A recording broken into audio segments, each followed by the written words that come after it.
दर्शकवृन्द, कार्यक्रम करियर शोमा तपाईलाई हार्दिक स्वागत छ। म मातृका सुवेदी। हामी यस कार्यक्रममा विशेष गरी शिक्षा र करियरसँग जोडिएका विभिन्न विषयहरू उठाउने गर्छौं र शिक्षा क्षेत्र र करियर अथवा उद्यमशील क्षेत्रमा सफल भइसकेका व्यक्तित्वहरूसँग हामी विशेष गरी कार्यक्रममा संवाद गर्छौं। संवादकै सिलसिलामा आज मसँग कार्यक्रममा उपस्थित हुनुहुन्छ वसुन्धरा काठमाडौँमा अवस्थित साउथ वेस्टर्न स्टेट कलेजका क्याम्पस चिफ, सँगसँगै एजुकेसन, हस्पिटालिटी र एग्रिकल्चर सेक्टरमा उद्यमशील बन्न प्रेरित र एक लेभलको सक्सेस हासिल गरिसक्नुभएका डाक्टर राजेन्द्र केसी हुनुहुन्छ।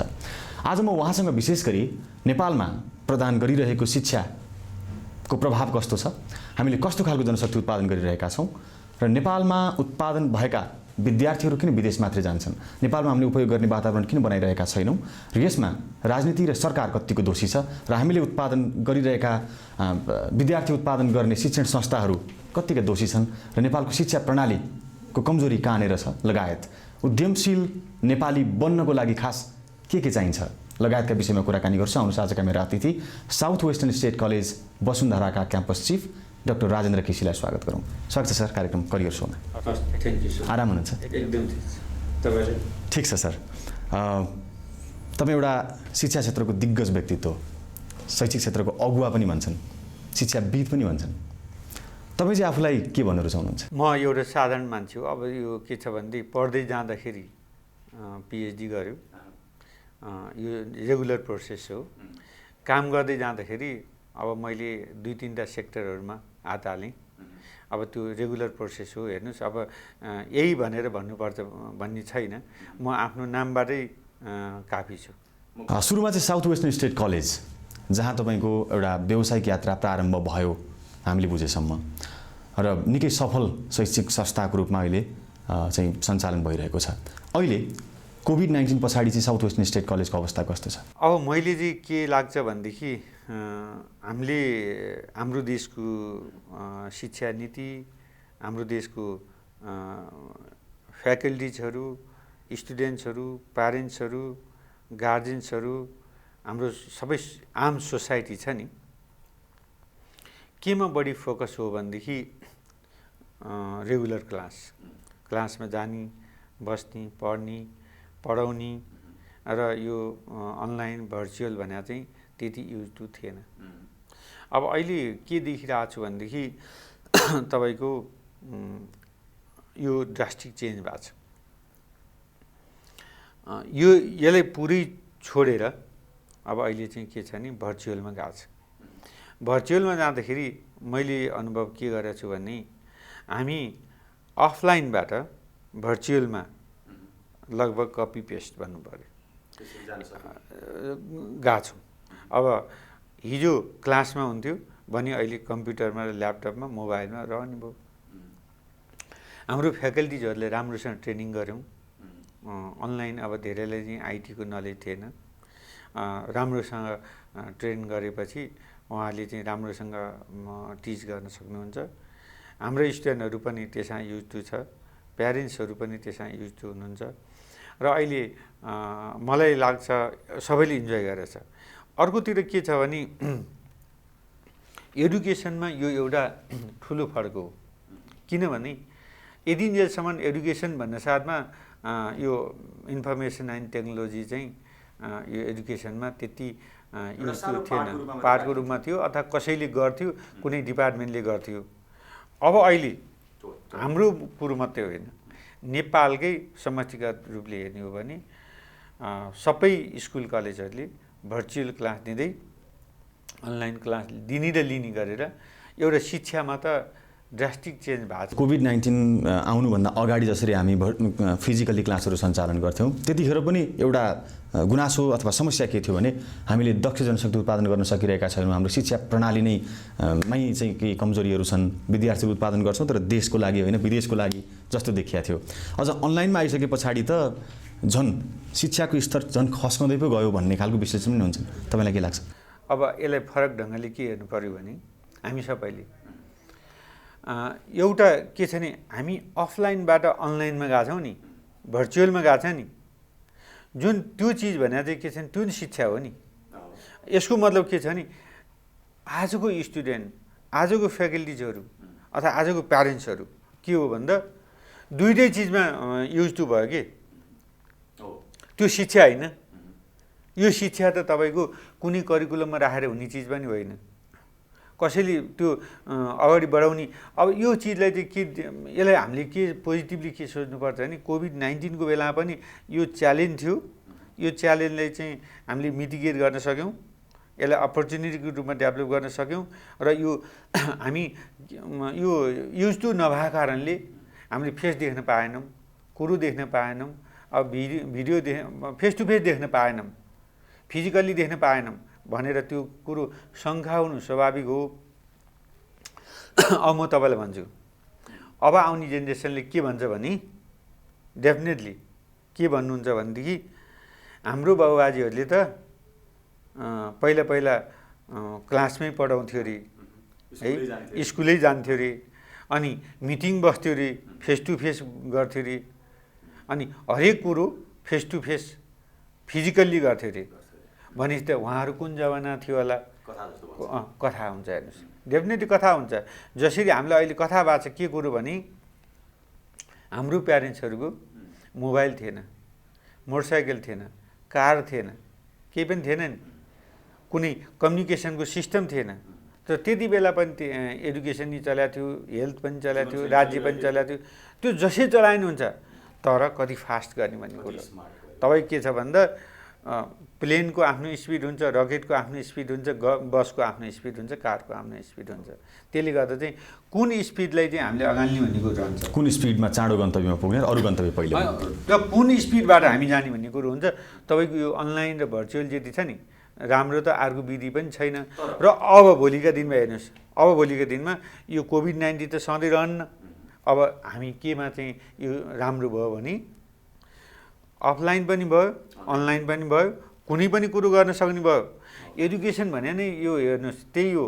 के हो भन्दा सबै पिपुलले जे पनि गर्न सक्ने, इन्डिपेन्डेन्ट, क्रिएटिभ, प्रब्लम सल्भ, हेर्नुहोस् त्यो को एडुकेसन हो त।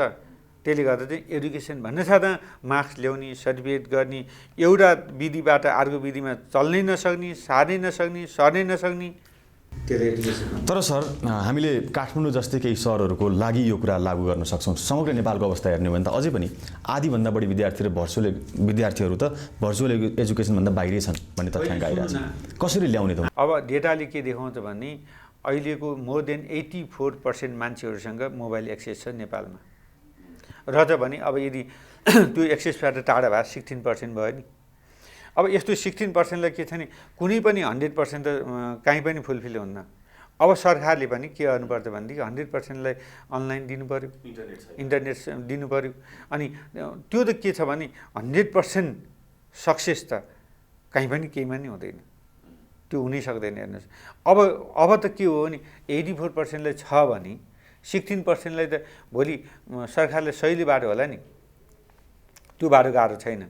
र अब फेलेरै छ भने त 16% भयो, के फरक? तर 84%मा पनि कति प्रतिशत विद्यार्थीहरू चाहिँ इन्टरनेटको दुरुपयोग गरिरहेका छन्। जस्तो अनलाइन क्लासमा आएर पनि नेट चलेन भन्ने, अथवा जस्तो अलिकति हुन्छ नि अनुशासनभन्दा बाहिर गएका छन् पनि भन्छन् नि। क्लास टिचरले त कसले भिडियो अफ गर्यो, कसले म्युट अनम्युट गर्यो, र कसले चाहिँ बस्यो बसेन, सबै कुरा त एकैछिनमा डेटा हेर्न सक्छ नि। अनि कहाँ चाहिँ समस्या छ त? जहाँ कुरो बरु अफलाइनमा भयो भने ऊ निदाएर बस्यो भने टिचरले नदेख्न नि सक्छ। होइन होइन न, यो एउटा कुरो के छ भने सबभन्दा पहिला हामी पोजिटिभ हेरौँ। पोजिटिभ के हेरौँ भनेदेखि यो टेक्नोलोजी ठिक छैन अथवा चाहिँ टेक्नोलोजी ठिक छ भनिरहँदा टेक्नोलोजी मेरो विषय पनि होइन, मेरो प्रडक्ट पनि होइन, म सिस्टम कुरा गरेँ। सिस्टम चाहिँ के हो भन्दा हामीले अब राम्रो बाटोको र राम्रो कुरोको र राम्रो चिज छ भन्ने कुरामा मात्रै एनालाइसिस गर्ने कुरो हो। हेर्नुहोस् है, मेरो बुझाइ के छ भन्दा अफलाइन 100% ठिक अथवा अनलाइन 100% ठिक, अथवा अनलाइन 100% बेठिक अथवा अफलाइन 100% ठिक भन्ने कुरामा मेरो कन्सर्न होइन। मेरो कन्सर्न के हो भन्दा हामीले कुनै पनि कुरोलाई त्यति बेला नै प्रयोग गर्ने हो। सबभन्दा बेस्ट अप्सन अब हामीसँग के थियो त ल भन्नुहोस् त? अहिले के भने क्लास बन्द गर्नु पर्यो, एकाडेमिक इयर बन्द गर्नु पर्यो, सबै अस्तव्यस्त गराउनु पर्यो होइन। त्यसको सट्टा हामीसँग भएको रिसोर्सहरू युज गर्ने बेस्ट उपाय हो। यहाँभन्दा जाने बाटो अरू केही पनि छैन। कतिपय कलेजहरूको गुनासो पनि छ, जस्तो अभिभावकहरू चाहिँ यो अनलाइन क्लासमा कन्भिन्स हुनै सकेनन् फी बुझाउने सवालमा होइन। स्कुल कलेजै गएको छैन भने किन फी तिर्ने, मोबाइलमा कम्प्युटरमा पढाएको भरमा हामी पुरै पैसा तिर्दैनौँ भन्ने खालको गुनासो पनि।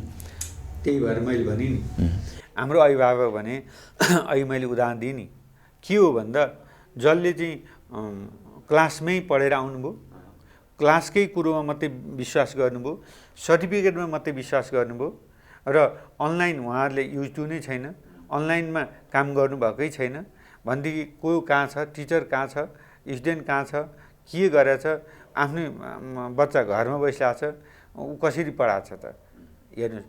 अब अहिले अमेरिकामा बसेर यहाँ पढाउँछ, युरोपमा बसेर अमेरिकामा पढाउँछ अथवा अमेरिकामा बसेर युरोपमा पढाउँछ भनेदेखि यस्तो फास्ट मुभमेन्ट, एकदम स्मार्ट मुभमेन्ट आइसक्यो कि त्यसले गर्दा चाहिँ हामी अब सबै कुरोमा हाम्रो ट्रेडिसनल छ, हामी स्मार्ट लाइफ बिताएको छैनौँ, हामीले अझै के छैन भद्दा लाइफ बिताएको छौँ। हाम्रो खानपिनदेखि लिएर हाम्रो बसउट, हाम्रो लाइफस्टाइल सबै कुरो हामी एउटा सिङ्गल पुरा टोटल घरमा बस्छौँ। हेर्नुहोस् अहिले बाहिर हेर्नुभयो भने, अरू देशमा हेर्नुभयो भने एउटा अपार्टमेन्ट लिएर बस्छ। हेर्नुहोस् हरेक कुरामा स्मार्ट लाइफ नबिता भएर त्यसले गर्दा चाहिँ हामीलाई भारी भइरहेछ र हामीलाई के छैन त्यो कुरोमा युज टु छौँ के, त्यो त चेन्जै हुँदैन। अब चेन्ज चाहिँ के छैन, केहीले गर्छ फेरि जस्तो कोभिड-19ले गर्दा समय सापेक्षिक। अहिलेकै प्यारेन्ट्सहरूले पनि के गर्नुहुन्छ भनेदेखि अनलाइन पनि ठिक छ नि त, के फरक भयो त, यसले त अर्को शिक्षा प्राप्त गर्यो, त्यो शिक्षा त सधैँ छ नि फेरि। र भोलि गएर चाहिँ हेर्नुहोस् आफ्टर एससी अथवा +2 उनीहरूले यदि आउट अफ नेपाल गयो भने अनलाइन युनिभर्सिटी छैन। हरेक रेगुलर युनिभर्सिटीहरू पनि अनलाइन छ, एजुकेसन छ। हाम्रो देशमा मात्रै यो नौलो भयो अहिले, बाहिर त अनलाइन एजुकेसन पहिलेदेखि छ, उनीहरूले अनलाइनै पढाउँथ्यो। यो तपाईँको एकाडेमिक कोर्स मात्रै होइन, नन एकाडेमिक कोर्सहरू पनि अनलाइन थियो, अहिले पनि टन्नै छ। हामीलाई अब अनलाइन युनिभर्सिटी नै हामीलाई लिगलाइज गर्नलाई कति वर्ष लाग्यो हेर्नुहोस्।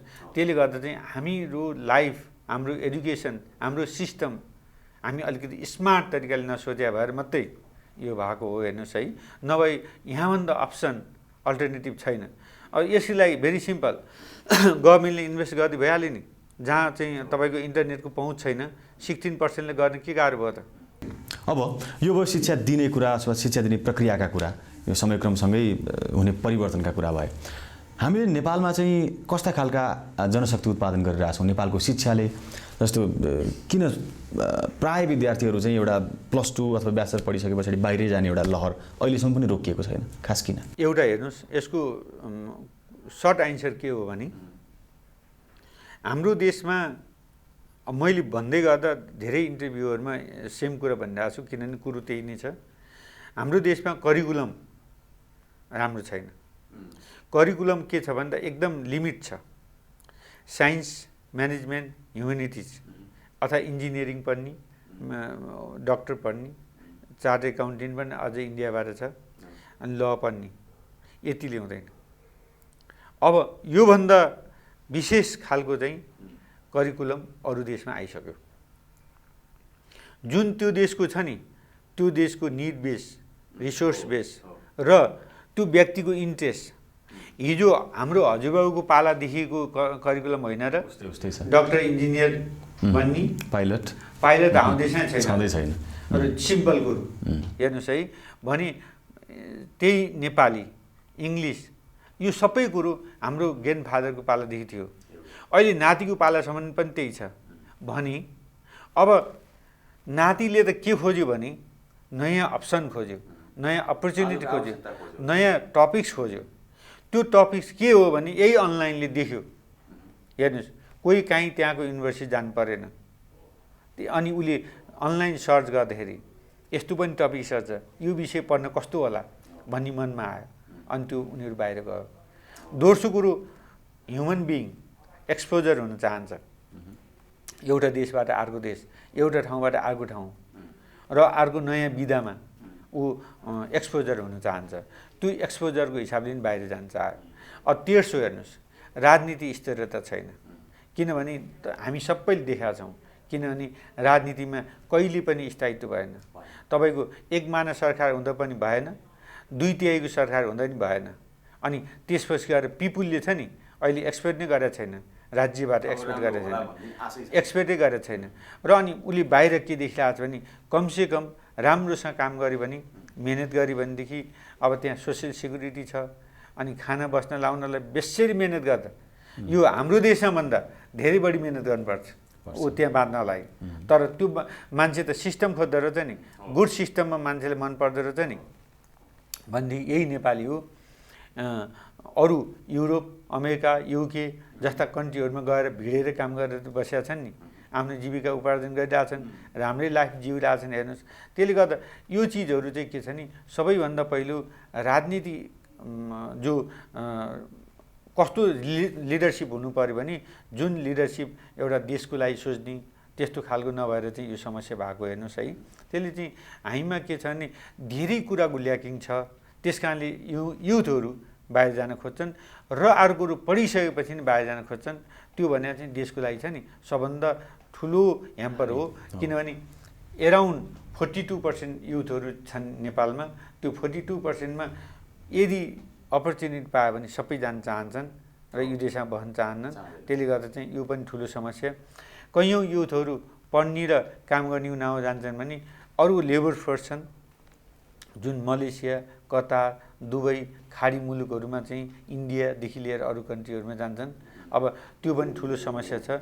अब यी मान्छेहरू चाहिँ फेरि के छ भने जब 18-20 वर्षको उमेरमा, 22-23 वर्षको उमेरमा आउट अफ नेपाल जान्छन्, अनि जब काम गर्न सक्दैनन्, हेल्थ पनि कमजोर हुन्छ, सबै यो माइन्ड मसल सबै कुरा चाहिँ कमजोर हुन्छ। त्यसपछि ब्याक टु नेपाल। चाहेर पनि नेपालको लागि केही गर्न सक्दैन पछाडि। त्यसपछि हेर्नुहोस्, चाहेर केही गर्ने नसक्ने त एउटा ठाउँ छँदैछ। त्यो मैले त्यसरी भन्न त हुँदैन थियो। त्यो त इन्डाइरेक्टली हेर्ने हो नि राज्यको लागि कति ठुलो बढेन। र पहिला सुरुमा राज्यले कति ठुलो घाटा, एउटा 20-25 वर्षको युथ, पढे लेखेको युथ आउट अफ नेपाल जाँदाखेरि राज्यलाई कति घाटा, त्यो कुरो राज्यले यहीँ स्टप गर्न सकेन। यो एकदम सिम्पल थियो। हेर्नुहोस्, 3 करोड नेपालीले व्यवस्थापन गर्न साह्रै ठुलो चिज थिएन। हेर्नुहोस्, यो हाम्रै देशको बजेटले पुग्थ्यो, हाम्रै देशको रिसोर्सले पुग्थ्यो। यति सबै कुरोमा ब्युटी भएको कन्ट्री।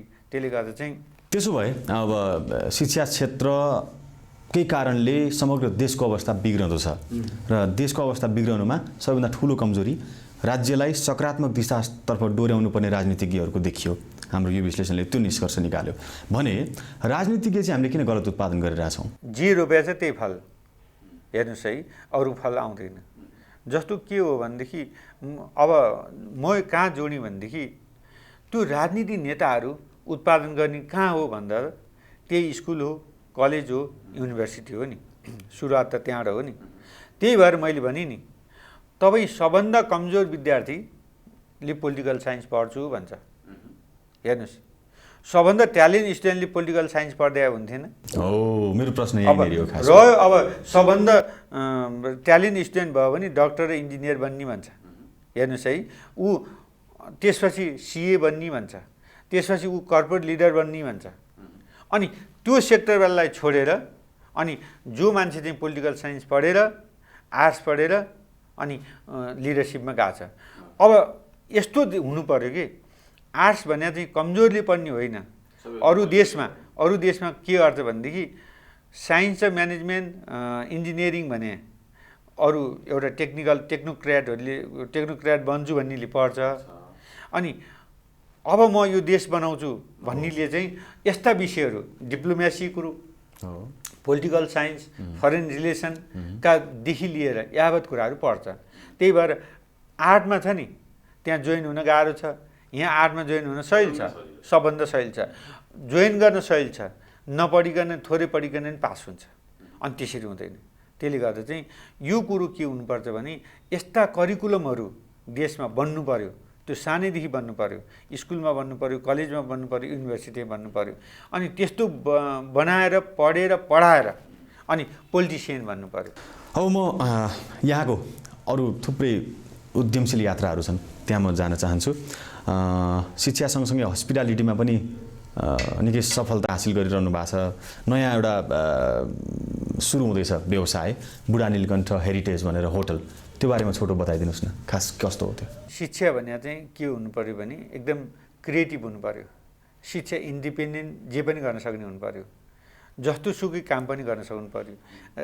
तल्लो स्तर काम, माथिल्लो स्तर काम अथवा यो तल यो माथि नभनिकन जे पनि गर्न सक्ने हुनु पर्यो खास शिक्षा चाहिँ। र अनि अहिले हाम्रो यो हस्पिटालिटी कुरो चाहिँ के हो भने म कुनै पनि काम टिममा गरेको छु र मैले गरेको कामहरूमा लिडरसिप मेरो छ र भिजन मेरो छ र त्यसमा टिममा सबै साथीहरू जोडिया छ।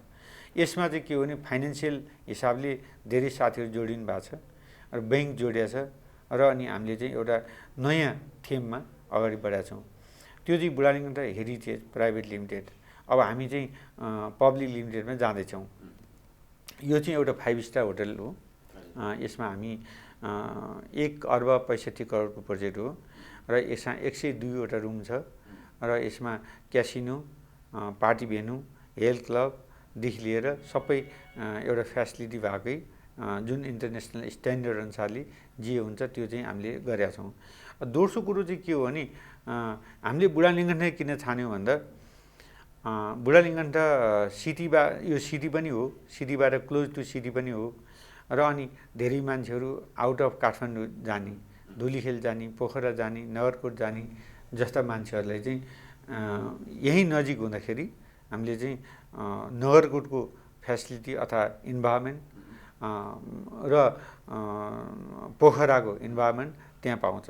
किनभने उत्तरतिर चाहिँ जङ्गल, पश्चिमतिर पनि जङ्गल र एउटा गाउँको फिलिङ, यो सहरको फिलिङ पनि सहरबाट पनि नजिक हुने भएर चाहिँ हामीले यसरी त्यो ठाउँलाई रोजेका छौँ।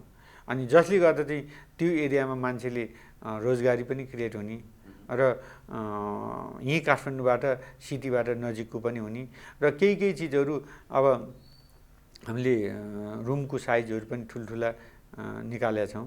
त्यहाँ गएपछि मान्छेले रिल्याक्स गर्नु पर्यो भन्ने हिसाबले चाहिँ त्यसलाई अगाडि बढाइरहेको छौँ। रोजगारीको कुरा गर्नुभयो, कतिजनाले रोजगारी पाउँछन् त्यो होटल सञ्चालन? त्यो अपरेसन गर्ने बेला चाहिँ त्यसको रोजगारी कति हुन्छ भनेर चाहिँ हामी क्यालकुलेसन गर्छौँ। अहिले चाहिँ यति भन्दैनौँ, मोर देन एराउन्ड 150 अथवा 200 मान्छेले त पाउँछन् अनि त्यो अहिलेको क्यालकुलेसन अनुसारले।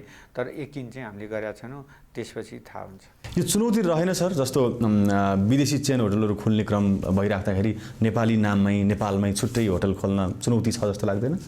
केमा हात हाल्ने हो भन्ने कुरो चाहिँ मेजर कुरो हो। सरल कुरोमा हात हाल्यौँ भने सरल तरिकाले रिजल्ट आउँछ र च्यालेन्जमा हात हाल्यौँ भने फेरि च्यालेन्जकै रिजल्ट आउँछ। त्यसले अब अहिलेको टाइम के हो भने नेपाल चाहिँ अब यो टुरिज्म हिसाबले, यहाँको इन्भाइरोमेन्टको हिसाबले, यहाँको नेचरको ब्युटीको हिसाबले, सबै हिसाबले यो एउटा टुरिज्मको चाहिँ हब नै हो। तपाईँ कुनै पनि ठाउँ खोले पनि हुन्छ है। र फेरि अहिलेको अब हामीले के अपर्च्युनिटी मैले देखेको छु भने अहिले संसारमा सब मान्छेहरू उकुस मुकुस भएर आफ्नै देशमा बसेको छ, आफ्नै घरमा बसेको छ, बाहिर आउटिङ हुन पाएको छैन। अब हामीले चाहिँ जब अब होटेल खोल्छौँ त्यो सबै उकुस मुकुस भइसकेपछि अहिले त हाम्रो चाहिँ कन्स्ट्रक्सन भइरहेछ, बिल्डअप भइरहेछ भनेदेखि जुन जसले चाहिँ अपरेसनमा ल्याएको छ उहाँहरूको प्रब्लम हो।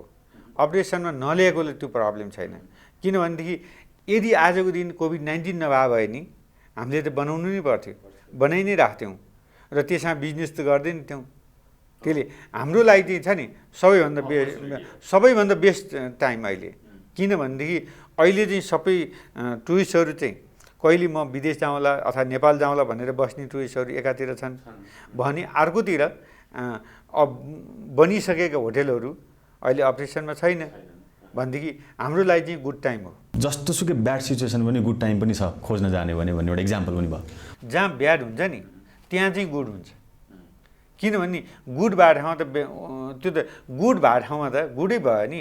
म तपाईँलाई भन्छु हाम्रो देशमा जति अपर्च्युनिटी छ अमेरिकामा छैन नि, युरोपियन कन्ट्रीहरूमा छैन।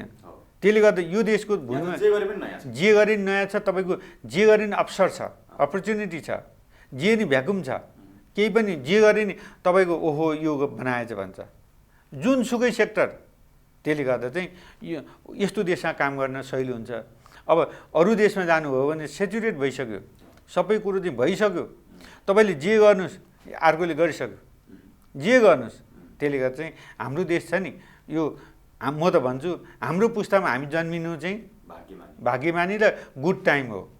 अर्को यहाँले हस्पिटालिटीमै अर्को एउटा प्रोजेक्ट पनि अघि बढाउँदै हुनुहुन्छ, डाँडा गाउँ बुढा नीलकण्ठबाट नजिकै पर्छ, त्यसको बारेमा अलिकति बताउनुहोस्, त्यो खास कस्तो र के हो? यो पनि के हो भने हामीले हस्पिटालिटी नै सम्बन्धी हो, हेर्नुहोस् है। यसमा के गर्दैछौँ भन्दा हामीले यो पनि टिमवर्क बिजनेस हो।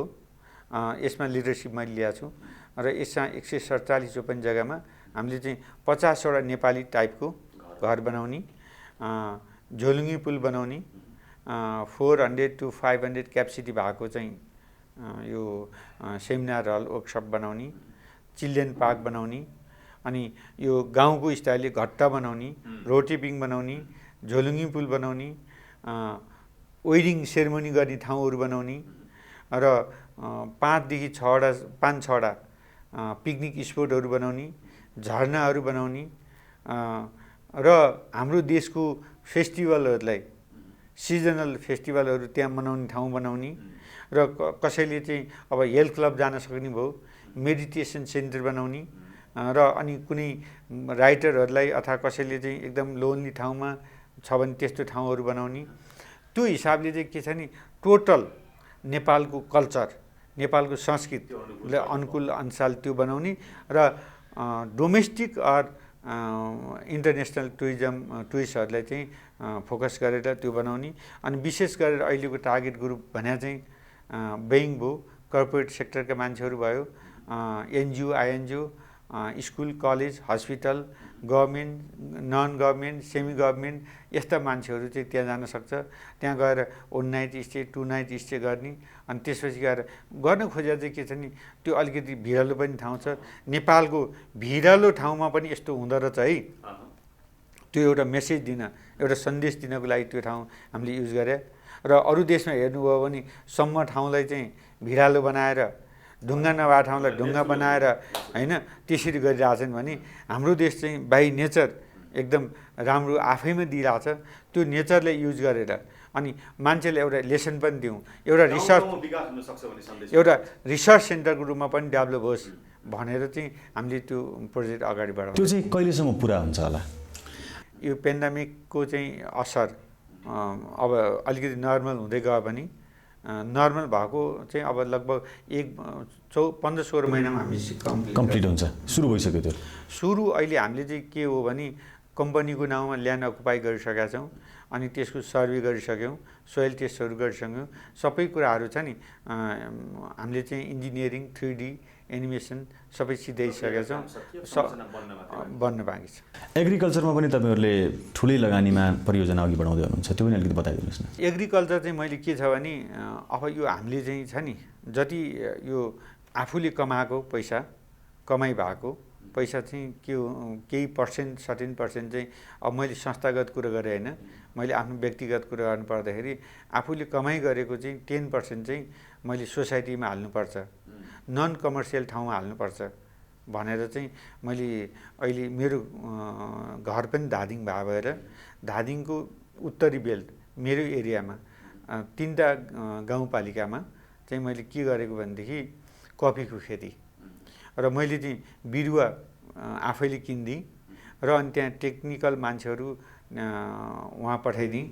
र अब यसको कन्सेप्ट चाहिँ के हो भन्दा नेपालमा एग्रिकल्चर चाहिँ लगभग फेलियर रूपले चाहिँ अगाडि बढिरहेको छ।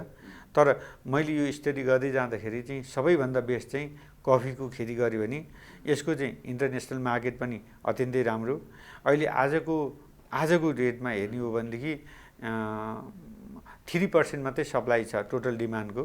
र अनि कफीको अर्को राम्रो पक्ष के हो भने यो एराउन्ड 60 इयर्स चाहिँ यसको लाइफ, 3 वर्षपछि फल दिने र 3 वर्षपछि एउटा बोर्डले एराउन्ड 2000 दिँदो रहेछ र 9-10 वर्षमा जाँदाखेरि 5-6 हजारसम्म दिँदो रहेछ एउटा बोर्डले।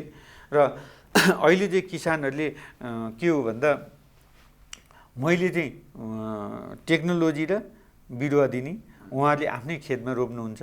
र अनि मैले के पनि उहाँहरूले भनिरहेको छु भनेदेखि यदि तपाईँहरूले यो बिरुवा राम्रो भइसकेपछि फल आइसकेपछि आफैले तपाईँले सेल गरे पनि ठिक छ, यो आफ्नै प्लान्ट हो।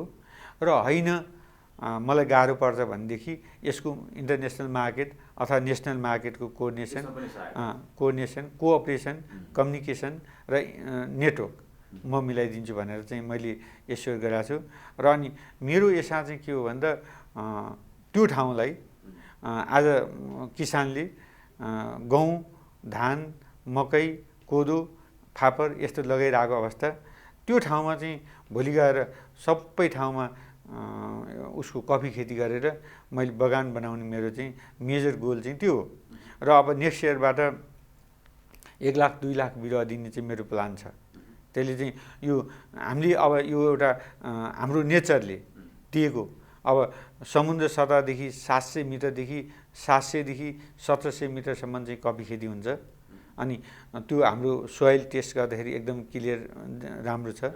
यो सबै हिसाबले चाहिँ यो उहाँहरूकै प्रोजेक्ट हो। र अनि मेरो सोच के छ भने आज हाम्रा युथहरू आउट अफ नेपाल छन्, ती युथहरू ब्याक टु नेपाल होस् भन्ने।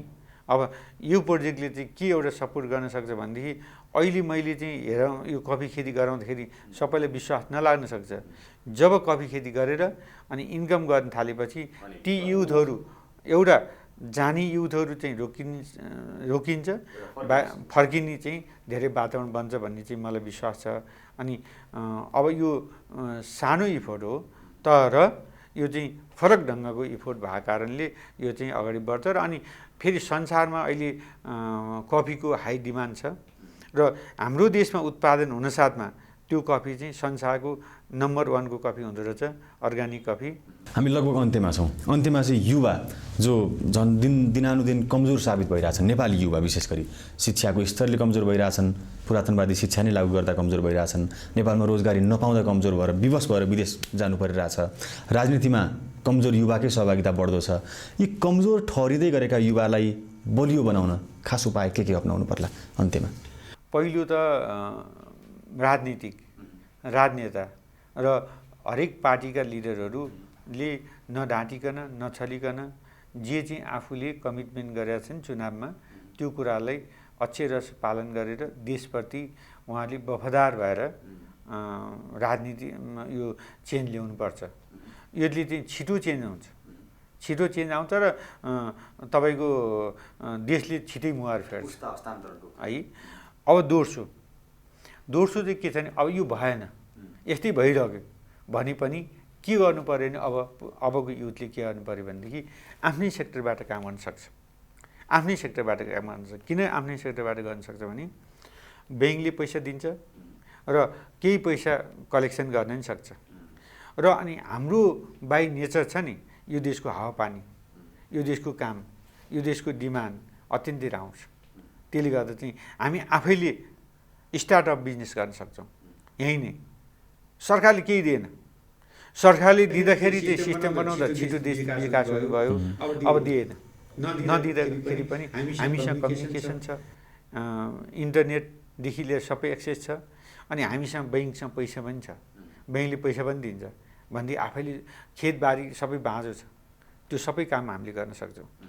र अब तेर्सो कुरो, यो बाहिर गए युथहरू ब्याक टु नेपाल भयो हुन्छ र नेपाल फर्केर छ नि, नेपाल फर्केर आउने हो भने काम जति भयो नि त्यो अन्यथा होइन। म आफैसित सोधेँ नि यदि युथहरूले छ नि मैले ह्यान्डल गर्न सक्छु, किनभने अपर्च्युनिटी देखाइदिने, बाटो देखाइदिने चाहिँ ठाउँहरू प्रशस्त छ, जे सेक्टर हात हालिने। र म दावासाथ भन्छु उहाँहरूले बाहिर कमायो भन्दा 3 टाइम्स बढी यहीँ कमाउन सक्छ, यही देशमा कमाउन सक्छ। अब उहाँहरू केमा बाटो भनेदेखि एउटा युथहरूले विदेश जाँदा रमाइलो भएर मानेर जानुभयो, अनि त्यहाँ जाँदा त्यो पाएको छैन। र ती युथहरू नेपालमा फर्किँदाखेरि सबैभन्दा बेस्ट मान्छे हुन्छ, किनभने उहाँले त्यो विदेश बुझ्या हुन्छ, राम्रोसँग काम जानिसकेका हुन्छ, त्यहाँको पीडा पनि बुझिसकेका हुन्छ, एउटा लेसन लर्न त त्यहाँबाट भइसकेको हुन्छ। ती युथहरू नेपाल फर्किनुपर्छ। र आजको युथहरू बाहिर जानै हुन्न, सर्ट टर्म पढ्नको लागि, सर्ट टर्म केही गर्नको लागि जान ठिक छ, केही करियरको लागि, केही एक्सपोजरको लागि अब कुनै ट्रेनिङको लागि जाँदाखेरि त्यो ठिक छ। स्थायी रूपमा जानु पनि हुन्न। अब केही समय त्याग गर्नु पर्यो। हेर्नुहोस्, केही समय हामी आफैले त्याग गर्नु पर्यो। अब राज्यले गरेन, अब फेरि आजको यो तुरुन्तै राजनीति गरेर चेन्ज ल्याउन सक्ने ठाउँ छैन। हाम्रो ठाउँबाट चेन्ज ल्याउने ठाउँ छ। त्यो चाहिँ के हो भने हामीले चाहिँ रिसोर्सहरू युज गरेर राज्यले दिएकै एउटा फ्लेक्सिबल छ। राज्यले जिरे त छैन नि, कानुन छ, बैङ्क छ, वित्तीय संस्थाहरू छ। अनि हामीसँग आँट, साहस, विश्वास, कमिटमेन्ट, डेडिकेसन भयो भने त्यो केही गाह्रो छैन। हुन्छ राजेन्द्र सर, खुसी लाग्यो। अब तपाईँको आजको लागि धेरै धन्यवाद। सँगसँगै थुप्रै क्षेत्रमा हात हाल्दै हुनुहुन्छ, अघि बढिरहनु भएको छ। धेरै शुभकामना। हस्, थ्याङ्क यू। तपाईँले पनि एउटा मलाई मनमा लागेको कुराहरू, आफूले गरेका कामहरू सम्पूर्ण हाम्रो चाहिँ आदरणीय दाजुभाइ तथा दिदीबहिनीहरू समक्ष भन्ने अवसर दिनुभयो, त्यसको लागि धेरै धेरै धन्यवाद। हस्, दर्शकवृन्द, कार्यक्रम करियर सोमा आज हामीले संवाद गऱ्यौँ साउथ वेस्टर्न स्टेट कलेजका क्याम्पस चिफ, सँगसँगै विभिन्न विधा र क्षेत्रका उद्यमशील व्यवसायमा संलग्न सफल व्यवसायी समेत र शिक्षाविद समेतमा आफ्नो नाम परिचित गराइसक्नुभएका डाक्टर राजेन्द्र केसीसँग संवाद गऱ्यौँ। हवस् त, अर्को कार्यक्रममा भेट्ने बाचासहित बिदा माग्छौँ। नमस्ते।